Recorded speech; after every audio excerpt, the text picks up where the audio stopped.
हरिओम श्रीराम अंबज्ञ नाथ संवित नाथ संवित नाथ संवित।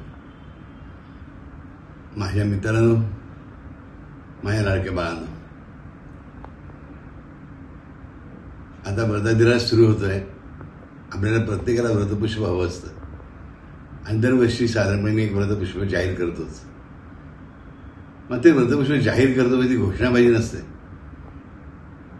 माझ्या प्रेमाने मनापासून मी माझ्या आईला साथ घालतो। ह्या वर्षीसाठी बेस्टेस्ट काय हे तिला विचारून घेतो। तिला विचारल्याशिवाय मी खरंच काही करत नाही आणि तिला सांगितल्याशिवाय काही कुठली गोष्ट सुरू होत नाही, होऊ शकणार नाही। ह्या वर्षी मी तुमच्यासोबत 2 व्रतपुष्प ठेवतोय।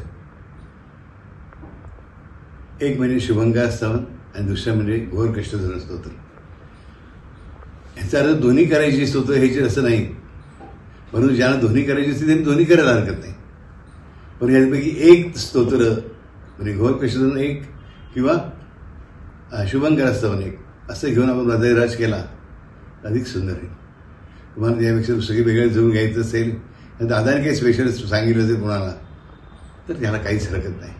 ते उलट करणं जास्त उचित ठरेल। मनापासून करा, प्रेमाने करा। हे वर्धमान व्रतादिराज आहे। म्हणजेच काय, प्रत्येक पवित्र गोष्ट, चांगली गोष्ट इव्हन चांगलं प्रारब्धसुद्धा वर्धमान करणार आहे, म्हणजे वाढवणार आहे।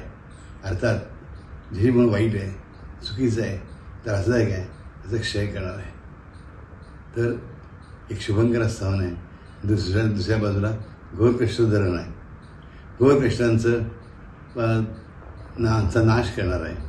घोर कष्टांना म्हणजे त्रासाला, पीडाला, अडचणींना, बाधांना नाहीसे करणार आहे। आणि शुभंकरा म्हणजे ती आदिमाता जी सर्व शुभ करणारी आहे। कुदृष्टी, कुमंत्र, कुबुद्धी सगळं काही नाश करणारी आहे। सगळं म्हणून जे काही कु म्हणून आहे ते नाश करणारे आहे।